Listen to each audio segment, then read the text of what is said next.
Navigis, Ayla, Father Dong. Sana po gano'n kami maging diwa ng ating pag-awit at ang kanila pinag-aralan natin sa bahay na when Jesus comes, I will be there. Sarap pong isipin at ako kapag. After all, doon po tayo tinawagan. No? Na tayong lahat ay mapunta doon sa langit.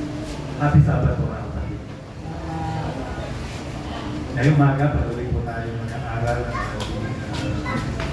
salita ng Panginoon. Isang kitang po nangyari ko, 11:25 na po. Sisikapin natin magkaroon ng sabi nga, makabulugan na pag-aaral sa mga ilang minuto sa ating pagsama-sama. Alam niyo mga kapatid, kagabi, meron po ako binubuo na isang sermon hango sa 2 Corinthians 12:15. Gusto ko po talatan nito sa past, siguro po, the past 2 months, ay dinadala ko ng Panginoon dun sa 2 Corinthians 12:15. Ang diwa po nito ay doon sa huling bahagi. If I love you more, will you love me less? Yun na, no? Tingnan niyo po yung talatan niyo. Binubuo ko po ito, maraming linggo na at hanggang kagabi, po, tinatapos ko. Hindi ko po natapos. Sabi ng asawa ko, matulog ka na. Bukas, gumising ka ng mahalan. At bago po ako natulog, ay pinalain sa kung gusto mong matapos dito, bahala ka. Hindi ko ipagpipilit yung gusto. Nataon niya mga kapatid, bago ako nag-close ng laptop ko, dinala ko dito. Ibig ko sabihin, hindi ko ito, yung 2 Corinthians 12:15. Ito po yung Romans 8:28. Alam na itong talata nito. At alam niyo po mga kapatid, hindi ko alam bakit sino na ang kailangan ng mensahe nito ngayong umaga. Ano yung Romans 8:28? All things work together for good. So marahil, ano man ang karanasan mo sa nakaraang isang linggo, ano man yung dinaranas mo, ano man ang kalagayan mo sa iyong karamdaman, para sa iyo ito, sabi ng Panginoon. And I know na ang mensaheng ito ay niloob ng Diyos dahil sa iyo at sa iyo lamang. Huwag po tayo magpatuloy. Na-share lang po sa inyo the past. Ulitin ko naman ako. Gusto natin magkaroon ng makahulugan, makabuluhang pananampahan. Ang sabi po rito, in worship sa pananampahan, we often fail to remember that God is the primary audience. Mga kapatid, parang pinag-usapan ng programa sa loob ng Iglesia, ang ating audience ay ang Panginoon. Okay? Inihahanda natin yung ating mga bahagi, talagang may paghahandog. Okay? We are not to design worship to please a crowd. We engage in worship in order to please God. Mga kapatid, kaya ako inuulit-ulit ito kasi ang Sabat na ito ay isang magiging pangkaraniwang Sabat lang sa inyong mga buhay pag hindi nyo nakatagpo ang Diyos sa pananampahan. At lahat po ng may bahagi dito, ang kanyang paghahandog ay sa Diyos, hindi sa audience. Anong sasabihin nila? Magaling ba ako? Okay ba yung boses ko? Okay ba yung damit ko? Hindi yun ang pinag-uusapan. Ang pinag-uusapan sa pananampahan, paano ko magpapasaya ang Diyos. Take note, paano ko magpapasaya ang Diyos. It's not about me, it's about God. Okay, tutuloy ko lang po. Ito po, bago po ito. Nakuha ko po ito sa isang estudyante. Pinost niya sa kanyang My Day. Galing po ito kay Pastor Francis Gayoba. Anak po ng dating presidente ng AUP na ngayon ay chaplain sa PIC. Ang sabi niya dito, worship is not about us our preferences, our tastes, our interests, whether we feel like we were blessed or not during worship. Ay, doon ako pupunta, magaling speaker doon, ayoko speaker dyan, dito ako. Take note, it's not about your preferences. No? Hindi yung, ay, nag-enjoy ako doon. It's not about your enjoyment. Ang sabi po rito, pagpapatuloy natin. To come to church, looking to be impressed or entertained by the program is not worship. Hindi kayo umaattend ng concert. Hindi tayo nag-a-attend ng simpleng programa. We come to the church to face God. Ano ho?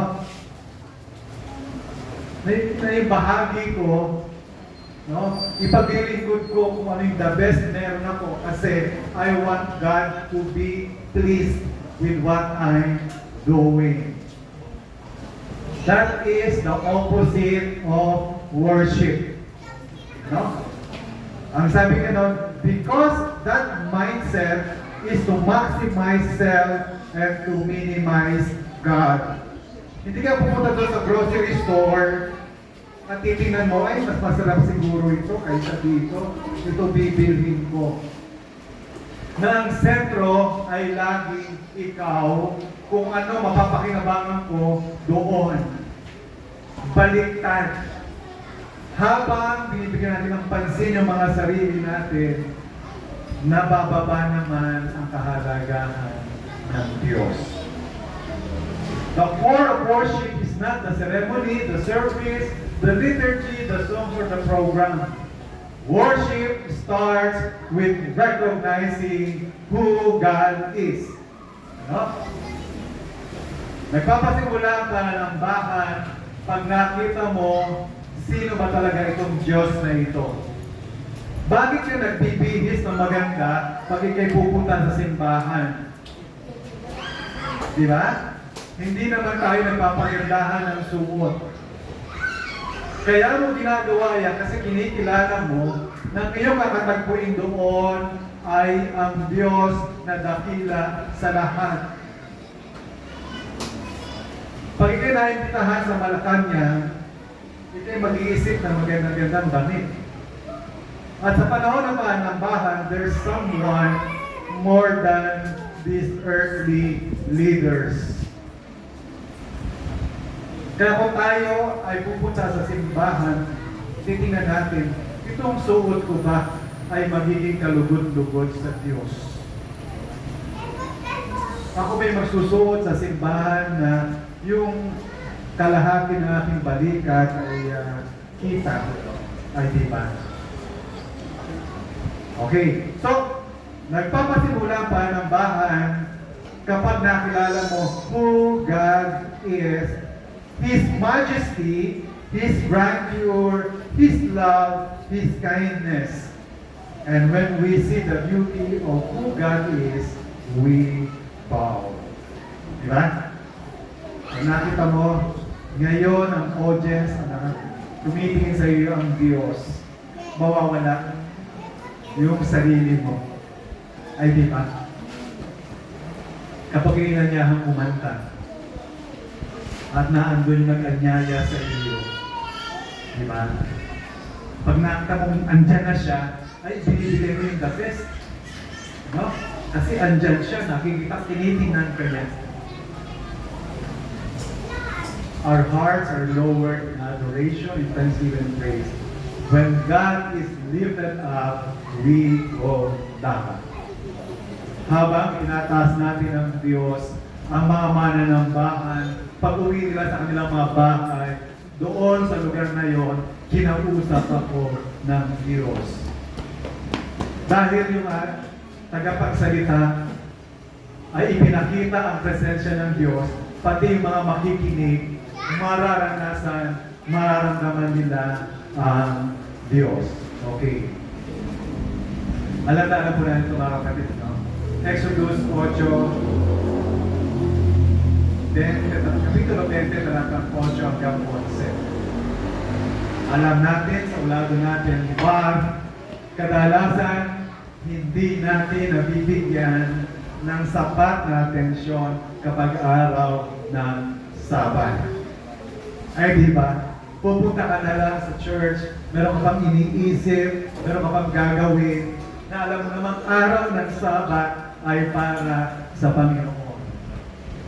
Gusto po natin ba, paano natin binabalatan ito mga kapatid? Ako po'y naniniwala, bago dumating ang Diyos, mayroong lalaki at babae na handang manahan doon sa langit. At kayo yon, tayo yon mga kapatid. Gusto natin na pag dumating ang panahon na yun, tulad ng inawit, we will be there. Hindi tayo maiiwanan. Hindi nang kulang ang Diyos na tayo'y palalahanan. Bakit may weekly Sabbath? Para sambahin ang Diyos. Bakit dapat sambahin ang Diyos? Pag inugan yung lahat ng ito, araw ng Sabat, pananambahan, ay para sa iyo. Para ma-realize mo, ito ang gagawin mo sa langit pagdating doon. At habang ikay nananambahan, habang titin mo ang kasalasayan ng Diyos, ang buhay mo ay nababago. By constantly beholding, we are changed. Kung sino tinititigan mo, nagiging kamukha mo. Ayan, no? Kung ang idol mo ay si ganito, malamang darating ang panahon, pati sinusuot yan, yung brand yan, gagawin mo, susuotin mo. Diba? Buti na lang, nilikha tayo ng Diyos, ng ulo natin ay bigog, hindi palapad. Ano yung ibig sabihin, kapatid? No? Okay. Review na po ito, ano?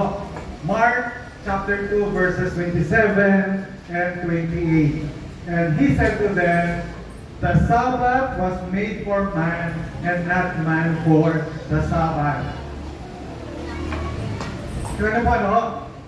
Ang araw ng Sabbath, bagamat sa ating pananambahan, ang Diyos ang ating primary audience, dinesign ang araw ng Sabat para sa kapakanan ng tao. Na every Sabat, pinapaalala sa iyo, ano kalagang creation. Ika'y nilikha ng Diyos. At sa ikapitong araw, nagpahinga ang Diyos na lumikha sa iyo. At sapagkat ika'y nilikha ng Diyos, siya'y magpaglalaan sa kanyang mga nilikha.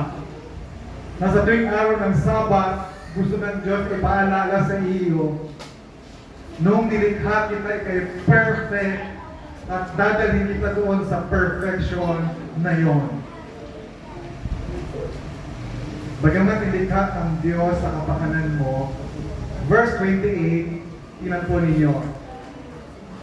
Therefore, the Son of Man is also the Lord of the Sabbath. Mga kapatid, ngayong araw na ito, simula kanina pag-gising nyo kagabi, sino ang Panginoon ng Sabbath? Sino ang Panginoon ng Sabbath? Mamaya, bago lumubog ang araw, ano pang pinaplano ninyo? Ito ba'y makalulugod doon sa Panginoon ng Sabat?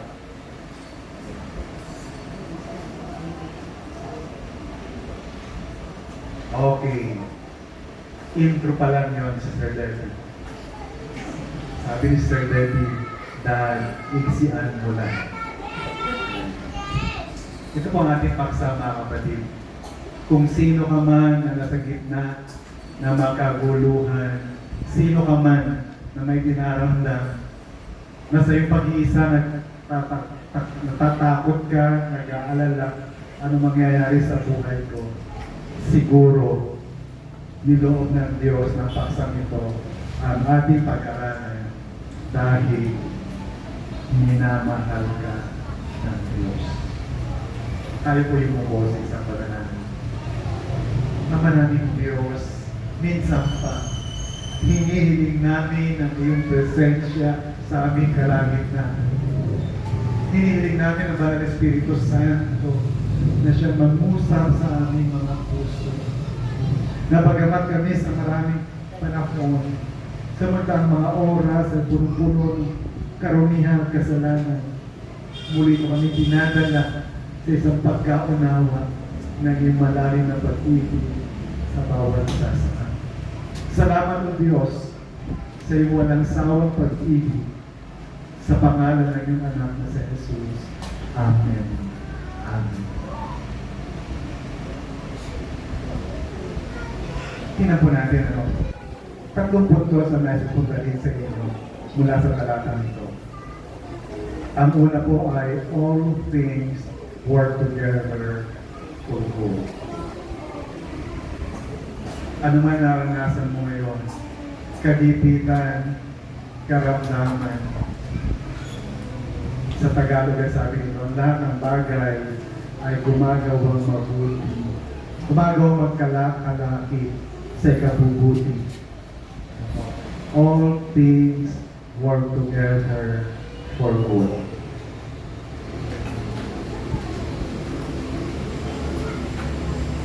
Ako po ay amazed na amazed dito sa rilo na ito. Hindi niyo na po makikita marahil ito, hindi na uso. Mr. Apple, tinitingnan niya, ano yun? Yan po yung rilo na automatic yan, walang susi. Self-rewinding na tawag yan. Sino pa nagkaroon ganyan rilo? Seko, yan, ano ho? Hindi na makarelate yung iba. Mga baby boomers siguro makarelate. Okay. Alam niyo yung rilo na yan, yung dati ni Susi yan eh. Sinususian. Ngayon na uso yung automatic self-rewinding. Habang gumagalaw ka, nagsususi siya sa kanyang sarili. Kaya pag galaw ka ng galaw, walang susian yan. Laging buhay. Bakit po dinadala ito sa inyo mga kapatid? Itong simpleng rilong ito, yung kanyang precision, okay, ay ganun na lamang. At pag kayo bumili po ng rilo nung araw, Sister Mergy, alam niyo po ba kung ilang jewels? Di ba? Pag bumili po kayo ng rilo nung araw, pag gusto malamang original, dapat 21 jewels. Pag 17, may kulang. Ano ibig sabihin nito? 21 na maliliit na piraso ang umiikot sa kanilang sarili para mabigyan ka ng tamang oras. Take note, ano ho? Miniature na maliliit. No? Pag tingnan mo ito, parang maliliit na gear. Ano yung gear? No? Halos, yung nakita niyong kamay na umiikot, simple lang yan. Ang nagpapaikot talaga sa kanya maliliit na gear na calculated yan mga kapatid na bawat ikot niyan ay eksakto na habang may isang oras o 1 minute, no? Kapirasong gear. At ano ho, tao ang may likha niyan. Nakagawa ng ganun ka-precise, no? Maliliit na nakakasama gumagawa, no? Para magkaroon ng tamang oras. Okay. Sabi sa Psalms 8:3-4. When I consider the heavens, the work of your fingers, the moon and the stars, which you have set in place, what is man that you are mindful of him? The Son of Man that you care for him. At pag nakita nyo yung solar system, di ba? Bakit yung mga planeta ay umiikot sa kanilang orbit? Bakit yung planet Earth ay umiikot sa isang taon ng 365 and 1/4 days? Di ba? Simulang pagkalikha niya hanggang ganun pa rin. Eksakto. Sabi ng mga awit, Pag tinitingnan ko yung kadakilaan ng iyong mga ginawa, kung paano lahat yan ay eksaktong, precise, yung pagkakalikha mo, pagkakalagay mo, nagtataka ako, bakit mo binibigyan ng pansin ang taong katulad ko, katulad namin. Ano po tayo? Imperfect. Unpredictable. Ngayon mainit, bukas malamig. Pero ganun pa man mga kapatid, binigyan pansin tayo ng ating Diyos. Pangalawang puntos mga kapatid. Ang Romans 8:28 ay napakagandang pangako na sinasabi sa iyo ngayong umaga. Alam ko ang problema mo. Gusto sana kitang tulungan. Gusto kitang alalayan. Gusto kitang bigyan ng kapayapaan. Kung hahayaan mo lang ako sa iyong buhay. Ako na gumawa ng buong universe. Nagawa ko ito na magkakalakip, magkakaangkop para sa kanyang layunin. Bakit ka naman problema ngayon?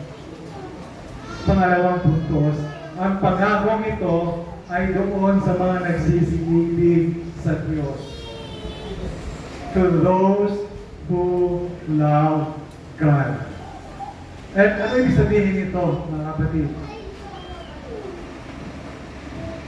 Sa 1 Corinthians 8:1, but anyone that loves God, this is known by Him. Hindi tayo makakapagkunwari, hindi tayo makakapagtago. Kilala ng Diyos ang nagsisilibi sa akin. Alam ng Diyos na sabi ng nasa ating mga puso. Ano man ang ating kalagayan, spiritual na kapatid. Ngayong umaga, pag tayo tinatawagan kung paano si Apostol Pedro matapos ng buhay na maguli at doon sa dalampasigan, kinausap niya si Pedro, iniibig mo baga ako? Baka ngayong umaga ng tanong ng Panginoon. Na bagamat narito ang pangako sa Romans 8:28, hindi natin lubusan mapahalagahan, hindi natin lubusan na maranasan ang kanyang pangako kasi sa ating mga buhay, nagtatanong tayo, mahal ko baga ang Diyos? Ganon pa man, patuloy tayong inaabot, binubuksan yung ating mga puso. Gusto kitang pagpalain, mahalin mo lang ako. Yung mga pasanin mo, yung stress na kinakaharap mo ngayon, hindi mo dapat maranasan yan. Mahalin mo lang ako. 1 John 4:19, we love Him because He first loved us. Di kaya ang kalagayan ay ganito. Hindi natin lubos na maibig ang Diyos dahil hindi pa natin nararanasan paano baga tayo minahal ng Diyos. Na kaya tayo gumaganap ng gawain sa loob ng iglesia ay dahil sa takot na baka ako hindi pagpalain, baka ako'y magkasakit, baka ako'y tanggalan ng trabaho. Kaya ako'y pupunta sa Diyos para ako'y pagpalain. Hindi ko masama, mga kapatid, sapagat lahat ng yan ay ibibigay sa iyo kung mamahalin mo ang Diyos. Paano ko mamahalin ang Diyos, Brother Alex? Ang sabi ko sa talata, we love because He first loved us. Alamin mo sa iyong buhay paano ka minahal ng Diyos. At alam niyo mga kapatid, pag ito'y inalam mo sa iyong buhay, paano ka minahal ng Diyos, makikita mo sobra-sobra ang pag-ibig sa iyo ng Diyos. At pag nakita mo sobra-sobra ang pag-ibig ng Diyos, ang puso mo ay automatic na magmamahal sa Diyos. Okay, tuloy po natin. John 14:15. If you love me, keep my commandments. Hindi po sinabi, if you are afraid of me. Hindi sinabi, if you fear me. Mga kapatid, mapasin nyo, ang paksa lang ni Brother Alex about love for God. Ito lang ang solusyon sa malahingang iglesia. Ito ang solusyon sa malahingang spiritual life katulad ng naranasan ng inyong lingkod. Not unless we fully comprehend the love of God, doon mo makikita na lahat ng meron ka, lahat ng iyong pagkatao ay kulang para pasalamatan ng Diyos. Na yung binibigay mong tithes, kulang ito eh, Lord. May iwan sa akin ng 90%.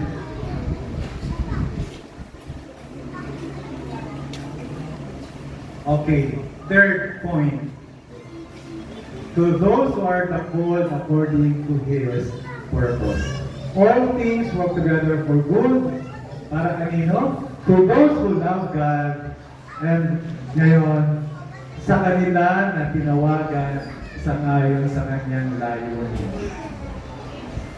Sa bawat sa ating mga kapatid, may layunin ang Diyos. May purpose ang Diyos. Wala pong useless sa mga anak ng Diyos. Yung karanasan na meron ka ngayon ay kinakailangan para ma-accomplish ang purpose ng Diyos sa iyong buhay. 1 Peter 2:9. But you are a chosen generation. Ikaw yon. A royal priesthood, a holy nation. His own special people. Anong purpose? That you may proclaim the praises of Him who called you out of darkness into His marvelous light. Kaya siguro marami nasa ni Apostol Pablo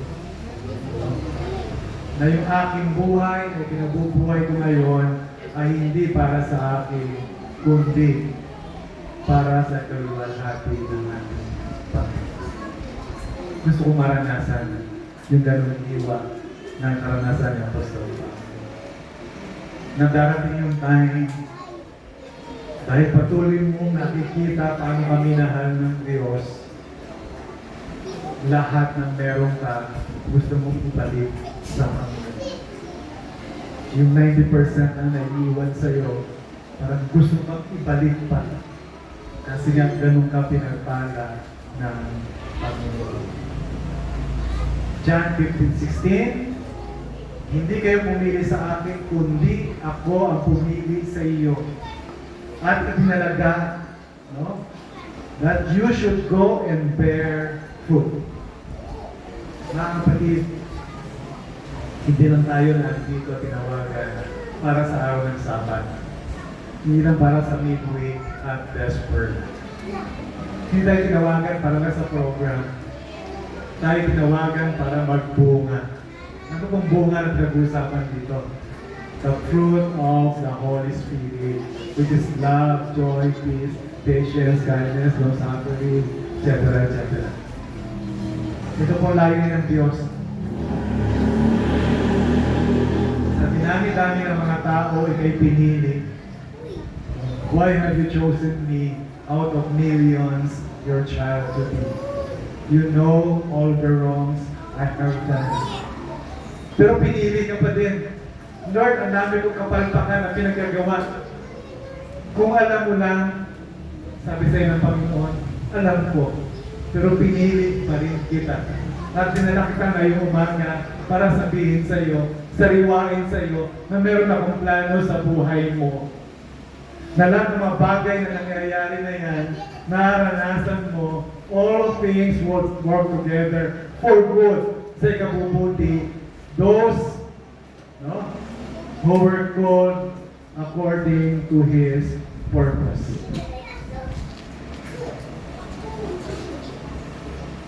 Bago po tayo magtapos, mga kapatid. Nagising lang si Sir Daniel. Nakikinig po. Maraming pagkakataon sa ating mga buhay na tila pagka-dead end. Makikita mo yung mahal mo sa buhay na hihirapan. Na maging mga doktor minsan ay wala nang magawa. Minsan titignan mo yung wallet mo, talagang wala na. Sino po nakasubok magpagpag ng wallet? Bakit ipapagpag? Baka sakali merong nakatago. Ano yung mga kapatid? Meron ako dating 200 piso na isang bill.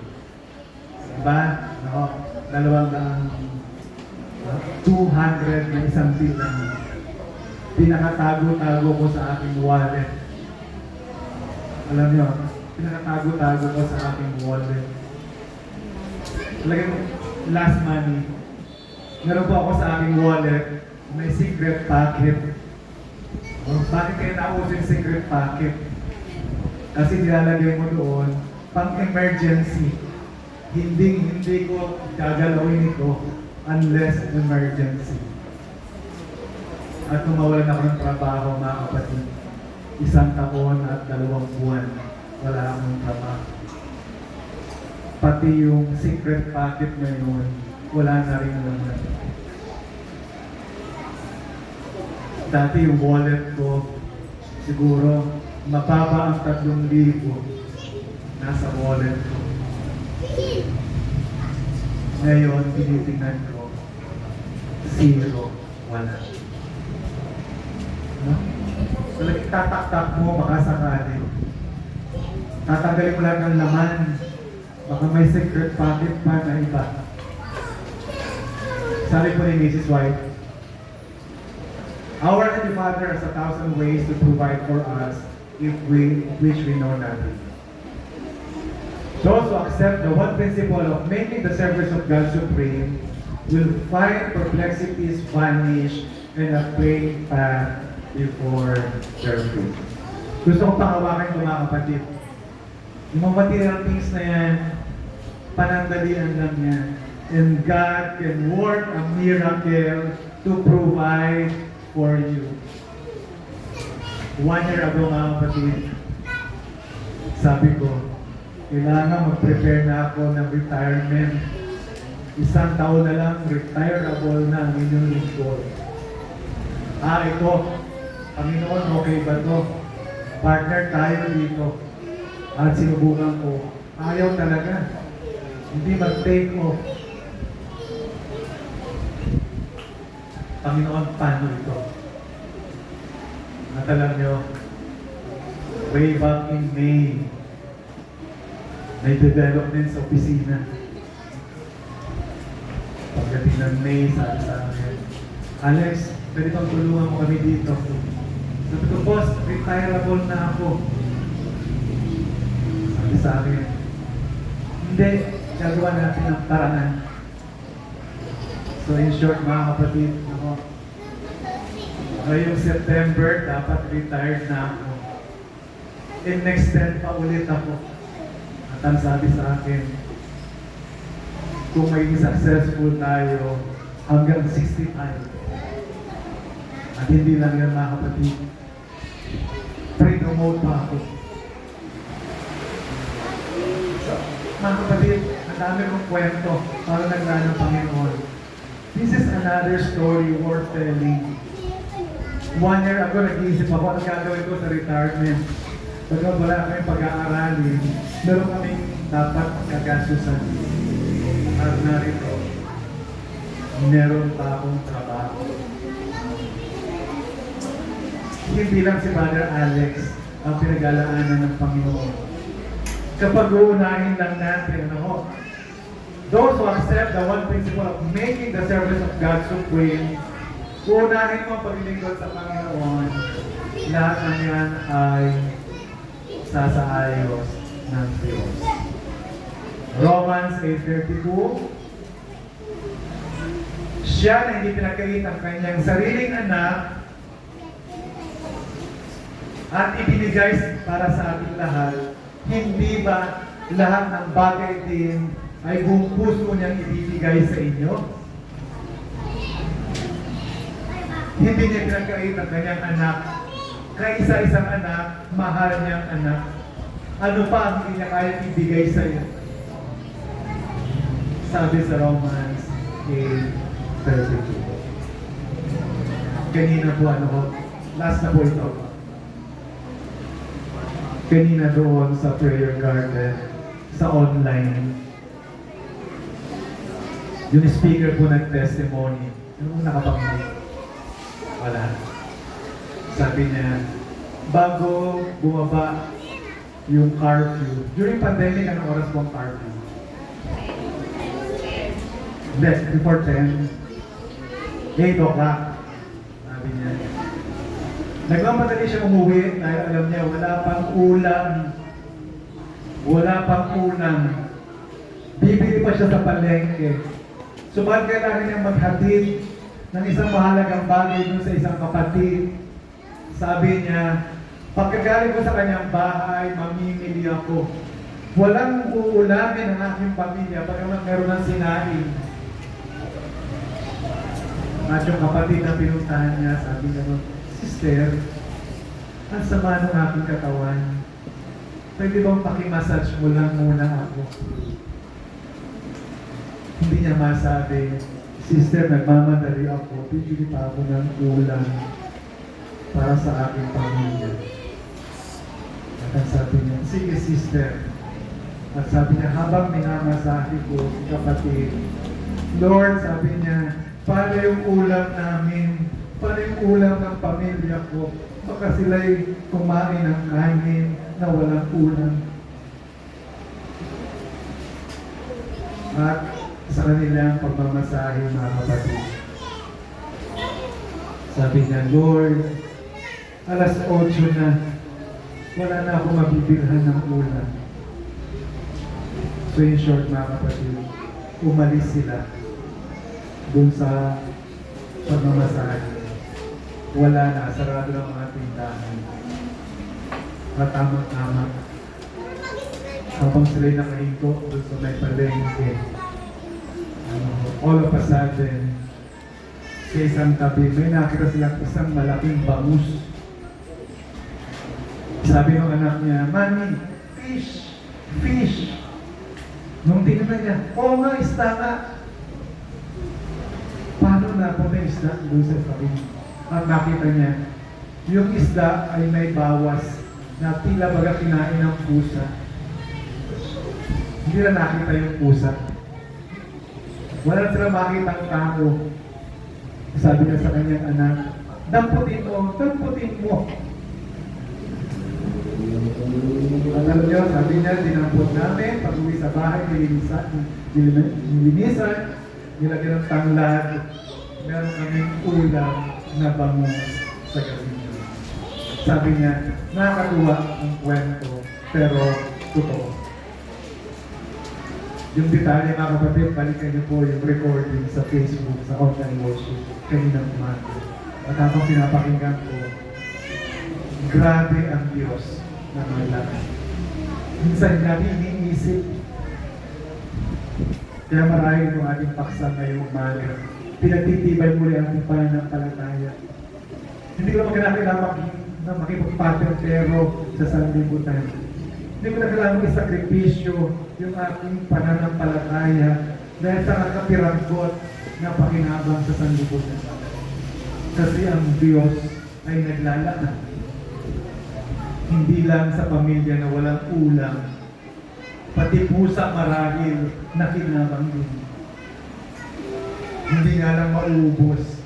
Kaya ini-imagine ko, ang laki siguro ng bangus.